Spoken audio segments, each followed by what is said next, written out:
everybody, welcome back to Rocket Boy Reviews. I'm in yet another Corvette, but instead of being the older Corvette, I'm in the brand new 2020 C8, well not brand new, but 2020 C8 Corvette. Very much looking forward to what this car has to offer. I've been super curious of how this car drives since they came out, and now I have the opportunity, which I'm very blessed to have the opportunity to be able to drive this car. So thank you very much to the owner in advance.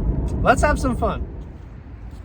So what I have here is the 2020 Corvette C8, a long anticipated car for me personally. And yes, you're seeing that right. The doors go up. All right, let's talk about the history of the Corvette. Now the C1 was first made all the way back in 1953. And back in the 50s, the Chevrolet Motor Company was really struggling for sales. So therefore they decided to come up with a at the time, not now anymore, front engine sports car that everybody could be a really driver's focused car. And that car was only powered by a inline six, unlike the V8s of nowadays. All the Corvettes nowadays all have V8s in them, including the new Z06 that came out. Hopefully I one day get a chance to review that. But anyways, I wouldn't say that the Corvette really saved the Chevrolet company. I could be wrong, but it definitely left a massive impression, as the Corvette nowadays is regarded as one of the most iconic sports / muscle cars of all time, and that will be like that for a very long time. The Corvette has been around forever, and let's see how long it stays. All right, let's talk about performance of this Corvette. This car has a 6.2 liter colossally massive engine, 6.2 liter naturally aspirated V8, American V8, making 495 horsepower. That's it? What? Lamborghini gets 750 or whatever out of a 6.5. How does this car not have 1,000 horsepower? It's quick though. It's pretty quick. No, I'm just kidding. 500 horsepower is plenty for this car. It's beautiful. I absolutely love this thing. For transmission, this car has a 8-speed, believe it or not, dual clutch transmission. That is a Chevrolet first. They've never done an 8-speed dual clutch transmission. And as you guys know, you can see how just fast this car shifts. I love me a dual clutch. There's something about dual clutches. Well, I mean, they're pretty common now, but I love dual clutches. So much fun and just so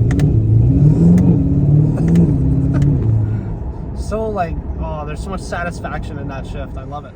All right, on to a little walk around of this very aggressive looking, this is actually very tastefully modified Corvette C8. Now, of course, in the intro, I said the doors go up. That is obviously not factory. So I hope that you guys weren't typing right there, oh no, they don't go up, it's not a McLaren. Yes, I understand that was added by the owner, a very nice touch. I feel like this car actually needed that. It looks absolutely insane. It looks beautiful. It looks really cool. Love these wheels.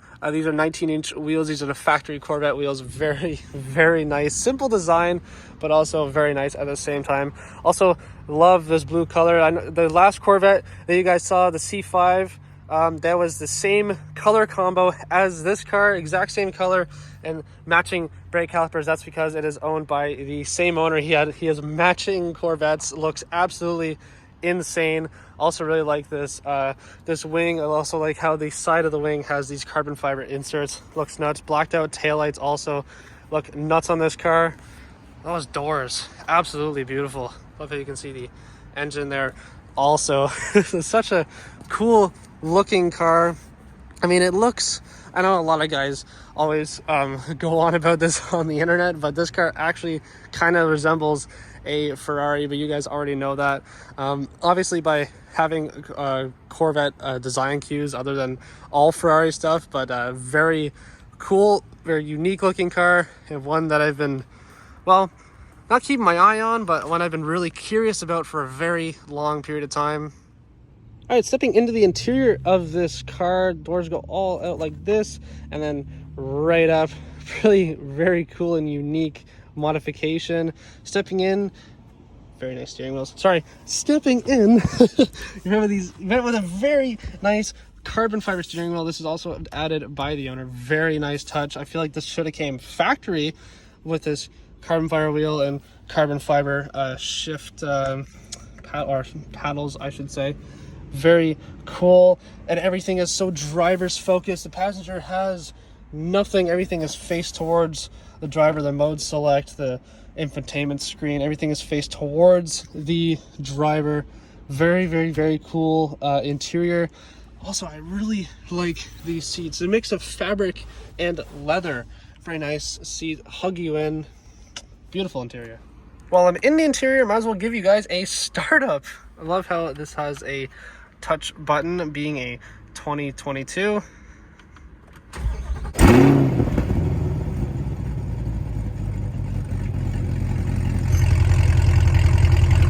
Oh my god.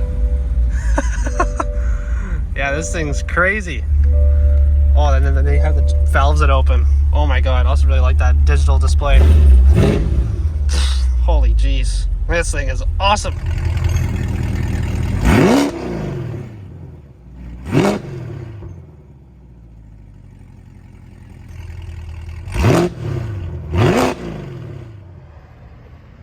Alrighty, onto fuel economy of this beast.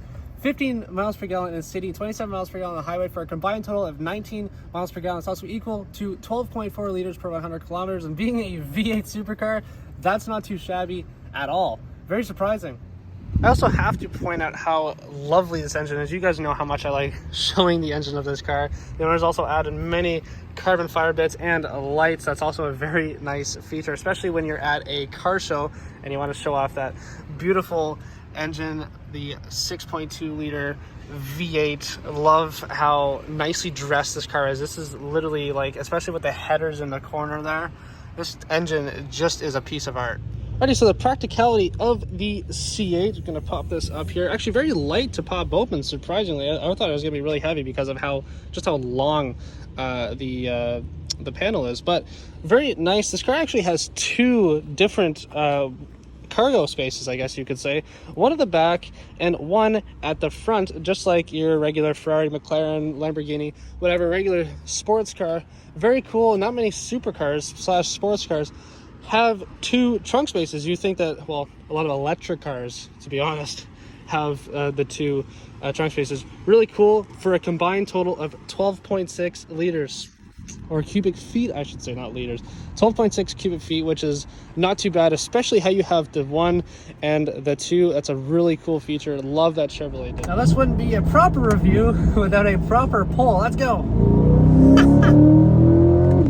Yeah. Yeah, let's go. Oh, she's quick. This car actually has a valve in the exhaust. So let's do two different ones with the windows down. Let's do a one with the valves closed and one with the valves open. It's a lot louder with the valves open. All right, with the valves closed at 3,500 RPM, let's go. That's with the valves closed? What do you mean? Oh, this is gonna be interesting with the valves open. Holy jeez. All right, one with the valves open, so that means track mode or Z mode, and all the way, the windows all the way down, 3,500 RPM, same thing. Oh my god. Oh my god. It shifts so fast too. Wow. What a noise. I gotta. This puts a smile on my face every time. I love it. Unbelievable. Alright, so what I like about this 2020 C8 Corvette, this car, as I'm doing right now, turning around, actually doesn't have a bad turning radius at all for a supercar. I mean, obviously, it's not as good as a Nissan Micra, but very good. I mean, I just, tight road, 3 turns, no problem. Very surprised at how good the turning radius on this car. I also really like the driving experience. You can, as I said before, you can tell that everything is very driver's focused. Very nice, very comfortable car. The steering wheel is very, like, flap-on steering wheel. This car is actually quite comfortable to sit in, as in, like, it's easy to get in and out. I mean, the butterfly doors, or the doors, obviously, I mean, other than stock, but very easy car to get into. I also like that even when you're in a, well, Corvette, even when you're in a Corvette, you still feel like you were kind of in a way, don't slam me for this, but you kind of feel like you're in an Italian supercar.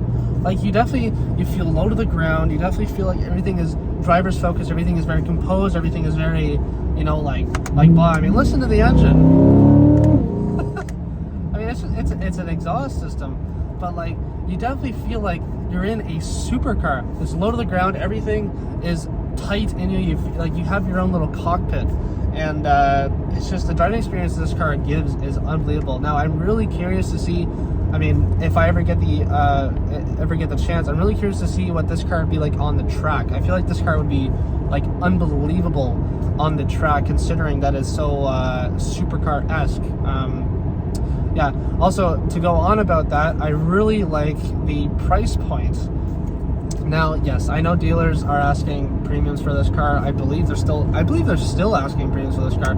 I know the owner of this car only paid $2,000 over sticker, which sounds like nothing, as I've seen guys ask like 15, 20 grand over of these cars. It's like, I would never spend $20,000 more than the listing, which is already like decently high. But the base model, the LT1, came out at under $100,000 for this car. That is unbelievable. Like, I don't know how they're making money off of that.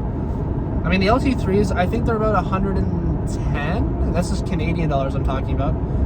US, I think they're like 65 starting for the LT1, but LT3s in Canada, I think are like 110-ish, 115, but they go for like 130, 140 if you can, like, if you find a decent deal, you're still paying 125. But yeah, these cars are really, like, I mean, I wouldn't say cheap, but they're, for what they are, they're cheap. For what they are, they're cheap. Honestly, I'm going to be completely honest. It's a lot of money, but you get a lot of car and a lot of look. I mean, this car gets a ton of attention because it looks like a Ferrari.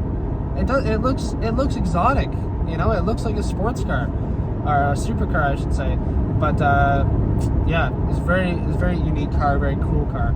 Last point I have to make: this mirror actually isn't a mirror. You can see that if I go like this, you can't see my camera. That's because this is a camera at the back. Now the car doesn't really have much visibility, as you can see in the back. It doesn't have much because they have the wing. It's not too bad, but it's not that much. So they have this screen, which, I mean, that's really cool, and definitely a necessity, obviously, being how this car is. Okay, so the first thing that I'm going to talk about what I don't like about it, it's very controversial, so please bear with me and just understand where I'm coming from. Corvettes have always been front-engined, rear-wheel drive sports cars. They have never been mid-engine supercars that look like Ferraris. Now, I'm not hating on it, okay? I'm just saying that it sounds bad, but it's too much. It's too much supercar. It's too much Italian supercar. You know what I mean? Like, I don't know. It's just a personal thing. I love this car. I really do love this car. I think it's the coolest thing in the world.